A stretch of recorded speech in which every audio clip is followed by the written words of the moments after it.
pick up yourself and go. You will find it's all you need to do. Reach down inside and find out you're the one to fly, yeah, the one to reach. You can do all things, just choose it. Blessings, blessings, blessings to you. I have an amazing guest for you today, author Bernadette Ms.B. Willis. But before I bring her on, I'm going to ask you to please like, share, tag, comment, and subscribe. Hello, Bernadette. How are you? Hi, Denise. How are you? I'm great. So excited. I'm excited too. I'm excited to have you. And tell us a little bit about Bernadette. What do you do? Well, my name, I was born, of course, my government's Bernadette Willis, but I call myself Miss B. And Miss B was a nickname that the children had gave to me that I worked with down at Tryon when I was an aide down at Tryon Center.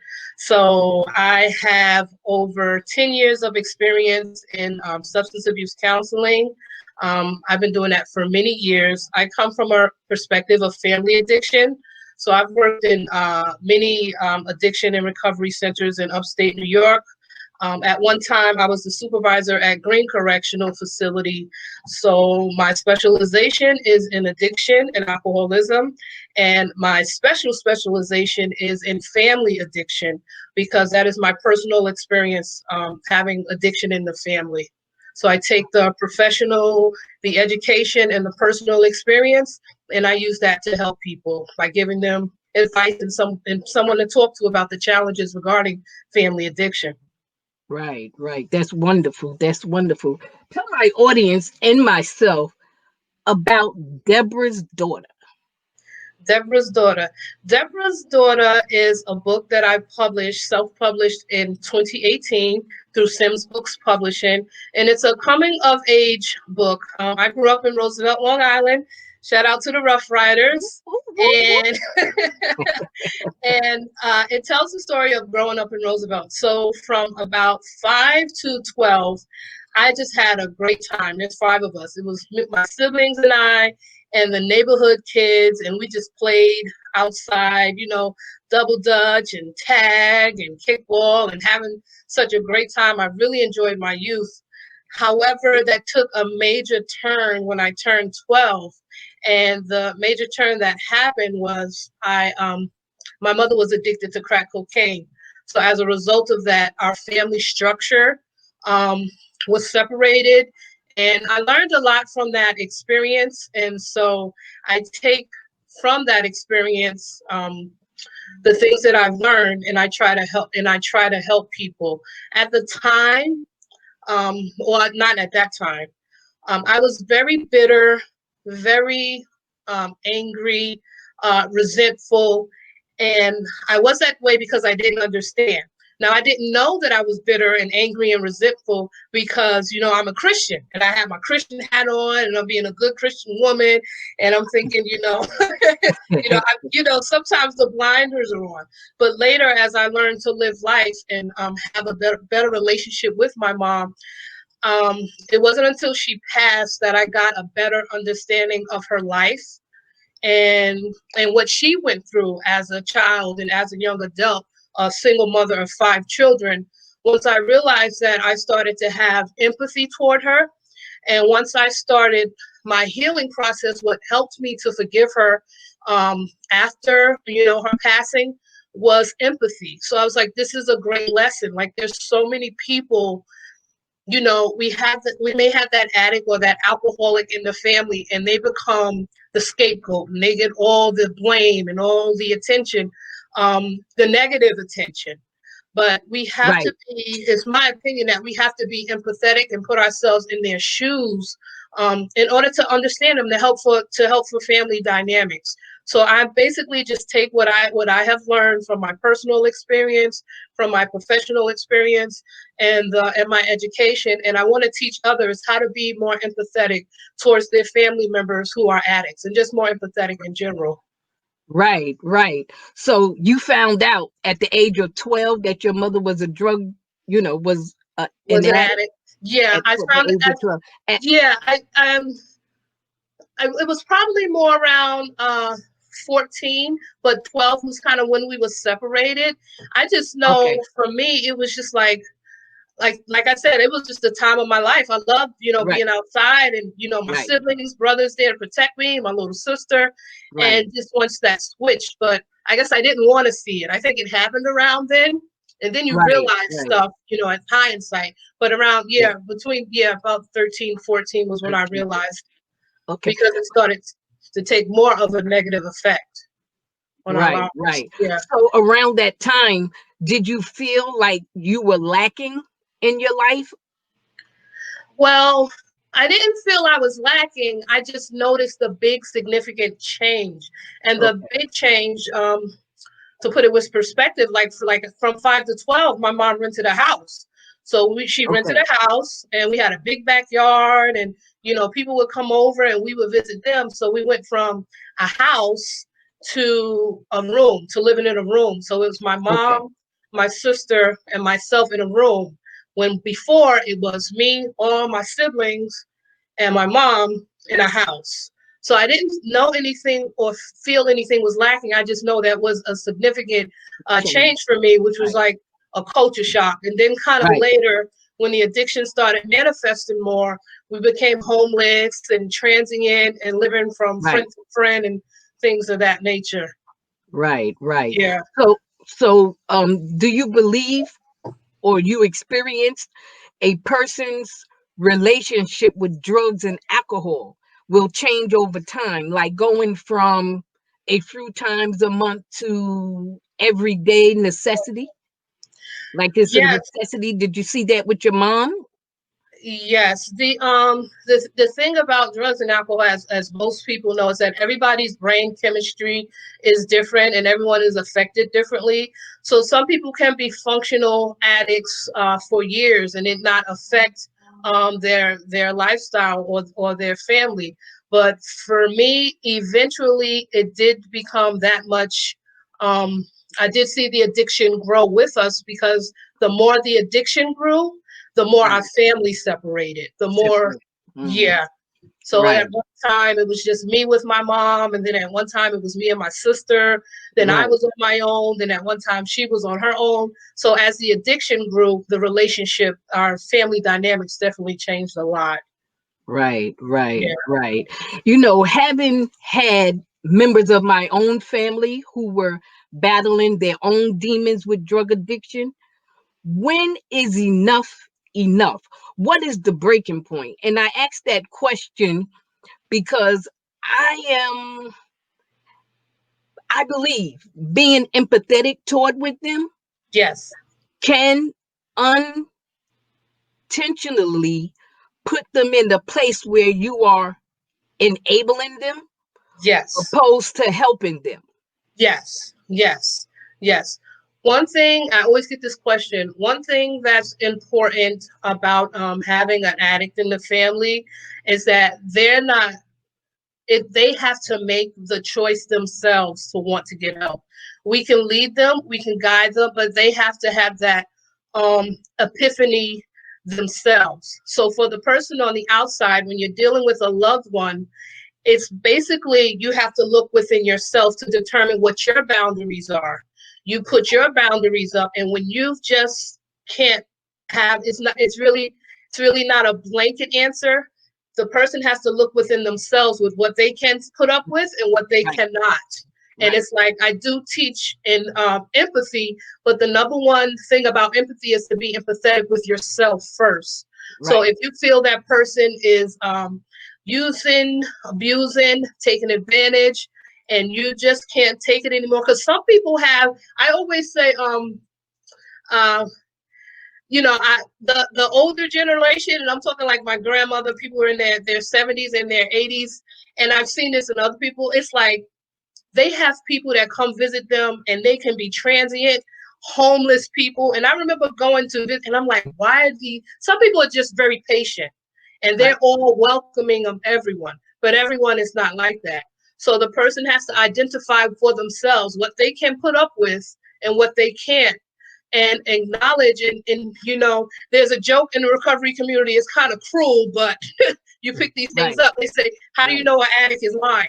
They say, well, they open their mouth. So it's like you have to be careful. You listen to your intuition, and you have to decide for yourself what you're willing to put up with and what you're not. What And you you have to keep those boundaries clear. For some right. people, they have to totally disconnect for their own mental and spiritual well-being, and that's okay, because the person has to do what's best for them. But it really Right. takes having that inventory within yourself, putting up Right. those boundaries. Right. Right. And that is so true. Even like with myself, I never did drugs or alcohol, but there's other things that I was addicted to. The pattern and activity that surround drug users Yes, can be yes, difficult to give up. For yes, example, a smoker might enjoy the habit of having a cigarette, yes, not the nicotine. yes, Similarly, a drinker might have more trouble saying goodbye to their drinking buddies than yes, alcohol itself. What are yes. some of the patterns or activities that associate with drug users? And I asked the ones that's watching live, Yes. put in the comment, give your opinion, give your thoughts as well. So what are the patterns and activities that associate with drug users as far as you know? There's one thing that I used to tell my clients. You would have a lot of people that would come in and they would be, I guess, in denial, and they might not think Right, that they have a problem. And I would just say, look at the company you're in. When you get an assessment, they alcohol and addiction specialists, they will screen you, and they'll screen you about your family, your right, social life, your job, your employment. If drugs and alcohol are negatively affecting those areas in your life, then that most likely indicates that you're an addict or alcoholic. What's more important in that is also the relationship with your family. If your family usually confronts you and says, if your family is on you and say, we think you have a problem, they're coming from a place of care and concern. It might be good at that point to get an assessment to find out for yourself. But right, because we all have our vices. Because you have some people, they smoke cigarettes, and they, maybe they'll go to the doctor and they say, well, I have emphysema, I'm going to give this up. Some people, they say, the doctor say, well, you need to stop smoking, and they keep smoking. You got some people that use eating as a coping mechanism. The yeah, doctor says you got to stop eating, or watch your diet, or you're going to get diabetes. Some people still continue to eat. So we all have our vices and we all have our coping right, mechanisms. However, for the addict or the alcoholic, their dealing with the stress is through a substance. right, So yeah, right. And yeah. some people are able, and you touched on it a little bit, some people are able to function adequately and complete their responsibilities, such as work or school, despite having an addiction. How do they function?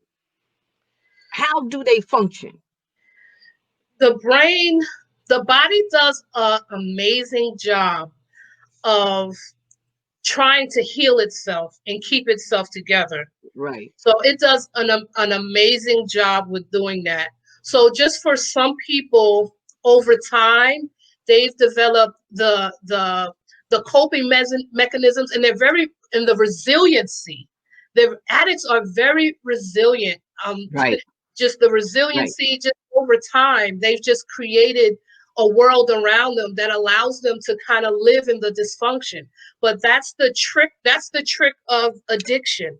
It makes you exactly. think that everything is all right. And although you may Wow. be going to work every day, Right, you may be, you may not have a DWI yet, or maybe you just have one, but eventually it will eat up at you. And that's why addiction is so exactly. Take complex, it because down. everybody's brain is different, and everyone's brain chemistry is different, and handles it differently. Right, right. Yeah. And like many people use drugs as a crutch to help them handle difficult emotions such as anger, depression and anxiety. These emotions are challenging for everyone and Yes. easy escape. What choices does a person have other than drug use? Okay. Confronted with the painful emotions. That is such a good question. There is someone I used to work with, and they have close to 30 years clean, and she was my Wow. coworker. And I remember being in the office and said, "What are all these cows up here?" She collects cows, pictures of cows, and um, cow figurines, and it's basically you replace it. You replace the drug with something else, and the more Right. healthy things you replace it with, the more easier it'll be. Some people gravitate to the spirituality, some people gravitate to exercise. It's basically you have to replace it with something else that you love to do. And it may not be just one thing.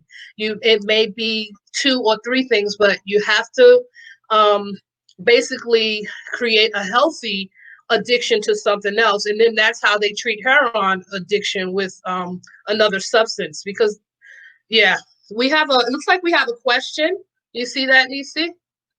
How can you be a help to these who are in denial?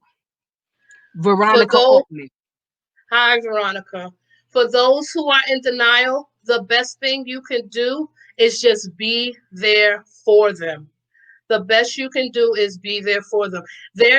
For some people they have to hit rock bottom. For some people that they don't. I kind of equate it to domestic violence. Say if I had a friend who may have been experienced domestic violence, what Right. they tend to do is try to separate the person. I always want to be there for that friend.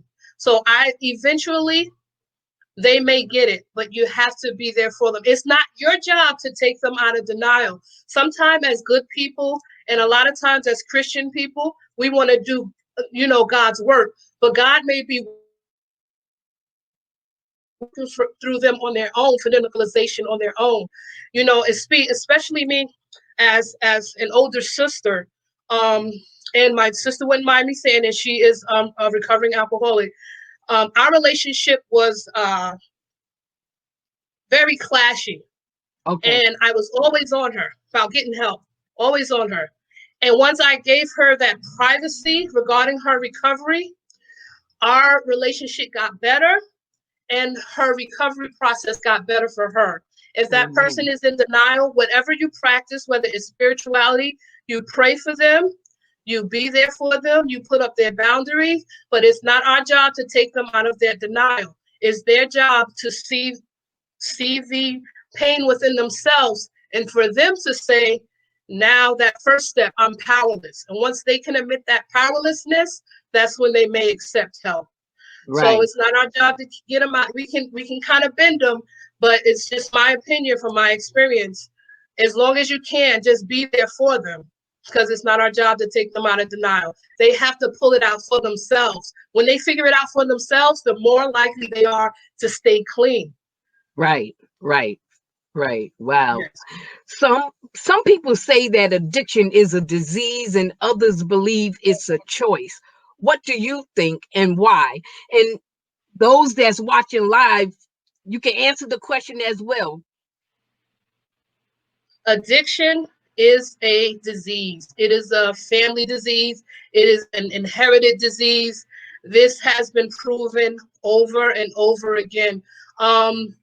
The part about the choice is that a lot of people don't understand because of the manipulative or some of the behaviors of the addict. It Right. looks like it's a choice, and for sometimes it is, but it is straight a disease, just like diabetes is a disease, just like HIV is a disease. And so it has to be treated medically like a disease and also spiritually. That's what the 12 steps are. That's why 12 steps work so much, because it's spiritual and it is a disease. There's studies for years that backs this up. Your brain chemistry changes and it goes from generation to generation. And that's why that was the challenge with the Native Americans, Right. because Native Americans, something in their genes, when they take alcohol, it flips their brain. It flips their brain. So it is, and that's why, some Native Americans, they have struggles with alcoholism. It is by far a disease. You just have to be creative in how you treat it. Right, right. Okay. That's good. That's good. How do you believe counseling, support groups, or other treatment could help a person who struggles with addiction? How does the treatment, help them? The treatment helps them in so many ways. Like I mentioned before, when a person gets assessed, and we go through everything, it makes me think of Father Peter Young. Father Peter Young is a priest who recently passed away. He is the founder of the Father Young Housing Industries and Treatment. He does housing. He creates jobs, and he creates treatment programs, and it's called the three-legged stool. He's also responsible for the ASAP program in the New York State Department of Corrections. All those areas have to be addressed: the legal, the family, the spiritual, the social. That's how treatment works. So a lot of people believe, say you have a family member and, they've come to the epiphany that they want help, and they go to treatment and they do 6 or 9 months, and then they come back out and they relapse again. And the family is like, well, what happened? You went to treatment. Most people don't get it right the first time, because all those things have to be addressed. Right. Family, psychological, mental health, all that. And it takes a few go rounds. It takes a few treatments for some, not for all, for them to finally get to the root of what led to choosing the substance in the first place. And a lot of that stems from childhood traumas. Yes. Do you think that you should inform other family members that there is a problem within the family? If so, why? So if you know that somebody else in your family has, on drugs or whatever, do you think that you should tell other family members, or you think it's personal, or how would you handle that? Okay. All right. So I'm working with someone right now, and this is how I'm helping them.